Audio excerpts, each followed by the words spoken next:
అందశ్రీ గారిని ఆఖరి చూపు చూడడానికి చాలామంది తెలంగాణ ఉద్యమకారులు, కవులు, రచయితలు, ఆయనకు సన్నిహితులు, ఆయన అభిమానులు అందరూ కూడా తరలి వస్తున్నారు. లాలాపేట దగ్గర ఉండే జీహెచ్ఎంసీ గ్రౌండ్‌కి. సో, ఒక్కసారి మనం ఆయన సన్నిహితంగా ఉండే సందర్భాలను గుర్తుకు చేసుకునే ప్రయత్నం చేద్దాం. సార్, అందశ్రీ గారు అంటే అసలు పరిచయం అక్కర్లేని రచయిత. సో, అట్లాంటి గొప్ప రచయిత లేరు అనే విషయం విన్న తర్వాత నిజంగా అందశ్రీ గారి యొక్క ఆకస్మిక అకాల మరణం ఆయన లేరు అనేటువంటి దాన్ని నిజంగా ఊహించలేం, తట్టుకోలేనటువంటి సందర్భం.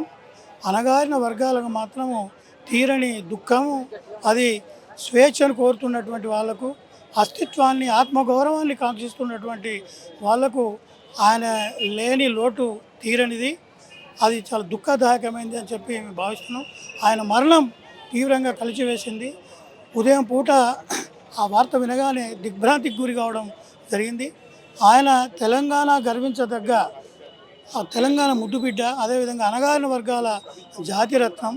ఆయన అట్టడుగు వర్గం నుండి, గొర్రెల కాపరి నుండి జీవితాన్ని ప్రారంభించి పేదరికాన్ని అనుభవించి ఆ పేదరిక మూలాల నుండే మరి వాస్తవాలు గ్రహించి కవిత్వం రాసినటువంటి వ్యక్తి, గొప్ప వాగ్గేయకారుడు. ఆయన కవిత్వమే ఆయన జీవితం, ఆయన జీవితమే ఆయన కవిత్వం. తెలంగాణ ఉమ్మడి ఆంధ్రప్రదేశ్లో విధ్వంసమైనటువంటి తెలంగాణ జీవితాల చిత్రణనే ఆయన విధ్వంసమైన జీవితం, ఆయన కవిత్వం. ఆ రకంగా ఆయన తెలంగాణ ఉద్యమంలో చురుకైన పాత్ర పోషించుడు. సాహితీ సేనానిగా ఆయన తెలంగాణ ఉద్యమంలో పాల్గొన్నాడు. తెలంగాణ చైతన్యాన్ని రగిలించడంలో జయ జయ హే తెలంగాణ జననీ జయ కేతం అనే పాట తెలంగాణ ఉద్యమాన్ని పతాక స్థాయికి చేర్చింది. అనేక మంది అన్ని వర్గాల ప్రజలను ఉత్తేజపరిచి ఉద్యమం వైపు ప్రేరేపితులను చేసినటువంటి గేయం అది.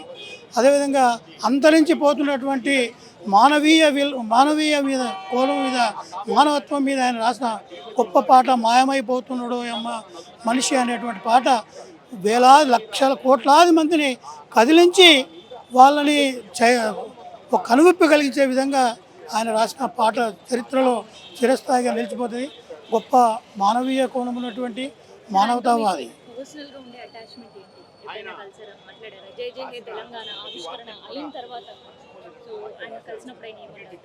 జయ జయ తెలంగాణ అంటే జయ జయ హే తెలంగాణను రాష్ట్ర గీతంగా ఈ ప్రభుత్వము పెట్టకముందే, ప్రకటించకముందే అది రాష్ట్రీయ గీతంగా అంతటా పాడబడ్డది.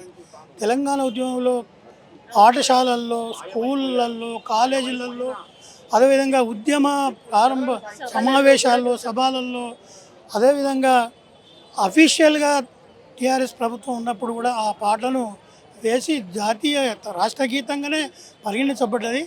ప్రత్యేకంగా ఆ రోజు ప్రకటించబడినప్పటికీ అది ప్రజల్లో ప్రకటించబడ్డది. అదే తెలంగాణ రాష్ట్ర గీతంగా ప్రజల్లో నిలిచిపోయింది. ఒక గెజిట్ నోటిఫికేషన్ రాలేదు కావచ్చు, కానీ అది అప్పటికే ప్రజల గుండెల లోపల చిరస్థాయిగా రాష్ట్ర గీతంగా నిలిచిపోయింది. అది అప్రకటిత రాష్ట్ర గీతంగా ప్రకటించబడి తెలంగాణ రాష్ట్రం వచ్చిన తర్వాత అదే రాష్ట్రీయ గీతంగా కూడా పేర్కొనబడ్డది. దాని తర్వాత ఇప్పుడున్న కాంగ్రెస్ ప్రభుత్వము గెజిట్ నోటిఫికేషన్ ఇవ్వచ్చు, అంతేగాని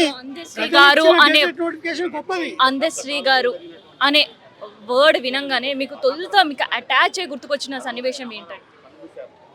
అంటే నేను చాలా సాహితీ సమావేశాల్లో పాల్గొన్నాం. అదేవిధంగా తెలంగాణ ఉద్యమ సభల్లో కూడా పాల్గొన్నాం. అలిశెట్టి ప్రభాకర్ స్మారక అవార్డు, దానికి అలిశెట్టి ప్రభాకర్ స్మారక అవార్డుకు నేను కన్వీనర్ను. ఆ అవార్డును నేనే ప్రజెంట్ చేస్తున్నా. ప్రతి సంవత్సరం 10,000 రూపాయల అవార్డును నేను ఇస్తున్నా. ప్రతి సంవత్సరం శాశ్వత పురస్కార అవార్డు ఇస్తున్నా నేనే వ్యక్తిగతంగా.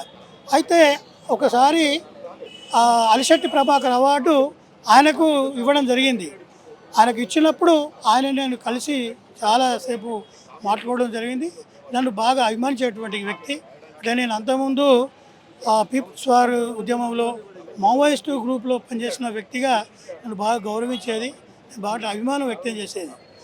కనుక ఆ రోజు అలిశెట్టి ప్రభాకర్ అవార్డును ఆయనకు నా చేతుల మీదుగా నేను ప్రదానం చేసిన అది ఒక గొప్ప అనుభూతి. ఒక గొప్ప రచయితకు, ఒక సాహితీవేత్తకు, నాకు నేను అవార్డు ఇచ్చే అవకాశం రావడాన్ని కొద్దిగా మాకు మర్చిపోలేని అంశంగా నేను గుర్తుపెట్టుకుంటున్నటువంటి అంశం. ఆయన మీతో వదిలేసి వెళ్ళిన గుర్తులు అవేనా? అవునా? ఆయన పర్సనల్గా మీతో వదిలేసి వెళ్ళిన గుర్తులు అవేనా? పర్సనల్గా నాతో వదిలేసినటువంటి గుర్తుగా నేను భావిస్తున్నా. అది ఎప్పటికీ జీవితంలో గుర్తుంటుందని కూడా నేను అనుకుంటున్నాను.